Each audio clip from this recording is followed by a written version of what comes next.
Don't watch this alone. This is the truth of Willowbrook State School. Dark diagnosis. File starts now.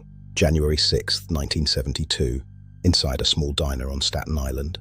A doctor who had recently been fired from a state-run institution sits across from a 29-year-old television reporter. He describes conditions he had tried and failed to change from the inside. Then he slides something across the table, a key. That reporter was Geraldo Rivera. With that single key, he and a film crew would walk, unannounced, into a building most of the public had never seen inside. What they filmed would shock an entire nation and expose something that had been hiding in plain sight for more than 2 decades. This is the true story of Willowbrook State School. Picture a sprawling institutional campus on Staten Island, New York. Dozens of brick buildings. Originally built in 1942 as a US Army hospital before being repurposed in 1947 for an entirely different population. Children and adults with intellectual disabilities, sent there by families, foster agencies, and state systems with nowhere else to place them. Willowbrook State School was designed to house 4,000 residents. By 1965, it held over 6,000. It had become, by sheer population, the largest state-run institution of its kind anywhere in the United States. In 1965, United States Senator Robert F. Kennedy made an unannounced visit to the facility. What he found left him visibly shaken. He described residents living in conditions worse than what most people would tolerate for animals in a zoo. Overcrowded rooms, filthy and inadequate clothing, far too few staff to care for the population housed there. He gave the institution a name that would follow it for the rest of its existence. He called it a snake pit. A slow, grainy, archival style shot down an institutional corridor, dim overhead lighting, rows of closed doors stretching further than the frame can fully capture. Somewhere behind one of them, a single attendant is responsible for the care of dozens of residents who depend entirely on staff that simply isn't there in sufficient numbers. Willowbrook's overcrowding created a public health crisis almost immediately upon opening.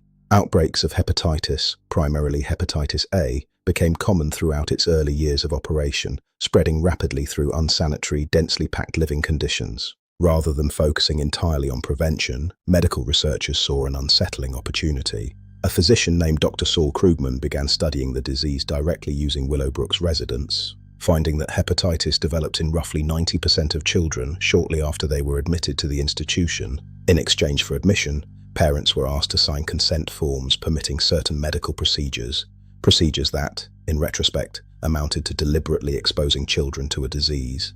Researchers were actively studying inside an institution where contracting it was already nearly unavoidable. Defenders of the research at the time argued that since nearly every child admitted to Willowbrook would contract hepatitis regardless, studying it directly could only help develop better treatments and eventually a vaccine. Critics then and now point out the coercive nature of the arrangement itself.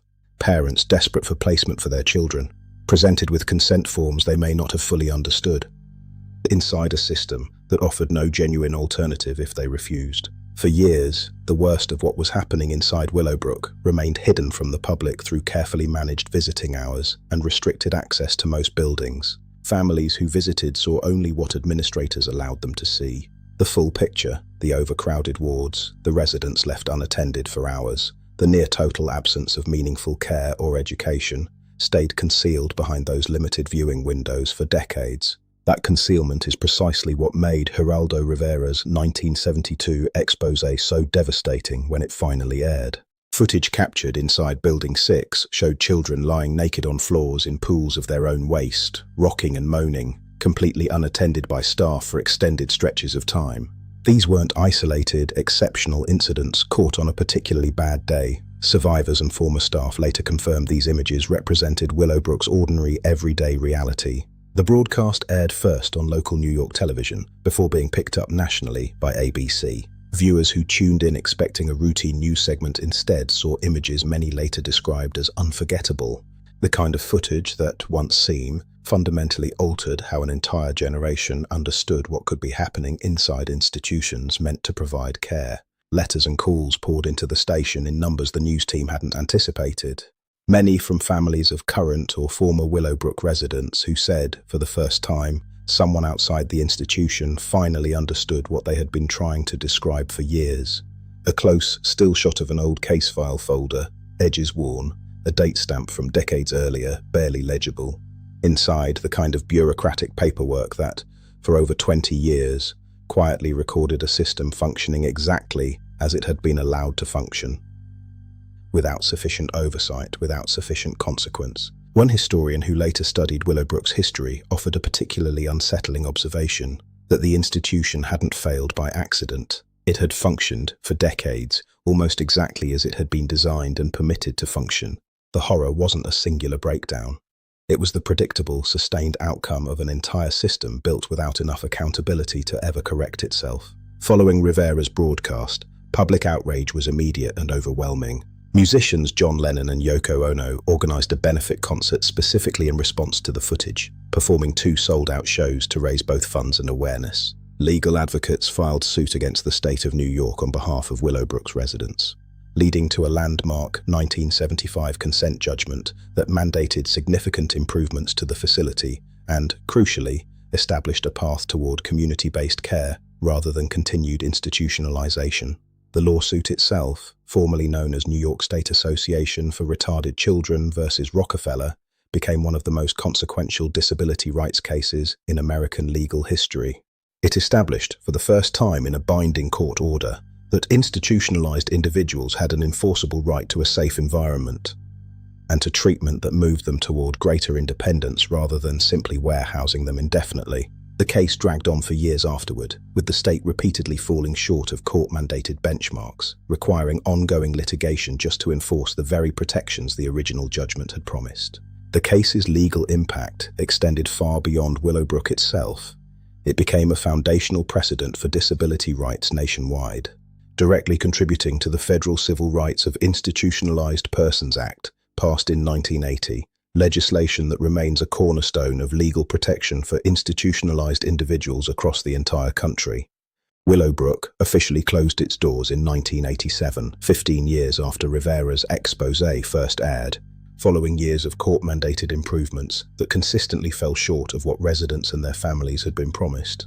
Historical estimates suggest that across its decades of operation, approximately 12,000 residents died at Willowbrook, roughly 400 deaths every single year, the documented result of neglect, violence, malnutrition, and inadequate medical care compounding inside a system stretched far beyond what it could safely manage. A wide, still shot of an abandoned institutional building at dusk, windows dark, ivy beginning to climb across weathered brick. The campus that once held thousands of vulnerable residents now sits largely repurposed, its history preserved mostly in archived footage, court records, and the testimony of survivors who, decades later, are only now finding the words to describe what happened to them. A 2020 investigation found that some former Willowbrook residents, transferred decades earlier into smaller community group homes as part of the institution's closure, continued to experience abuse and neglect in those newer settings. A sobering reminder that closing a single institution doesn't automatically guarantee the systemic problems underlying it have been fully solved. Willowbrook remains one of the most significant cases in the history of American institutional care, not simply because of its scale, but because of what it ultimately proved possible: that an entire system, hidden behind limited visiting hours and quiet bureaucratic paperwork, could be exposed, challenged, and permanently changed once enough people were finally allowed to see what had been happening all along. This has been a real, documented case in medical and institutional history. Every detail in this video is sourced from confirmed historical records, court documents, and published investigative journalism. Dark Diagnosis Files investigates the horror that happens around hospitals and medicine. New cases every Sunday, Tuesday, and Friday. Real, documented, told with the gravity they deserve. Subscribe. Your body is stranger than you think. The key that exposed Willowbrook still exists somewhere in an archive. What it unlocked can never be locked away again.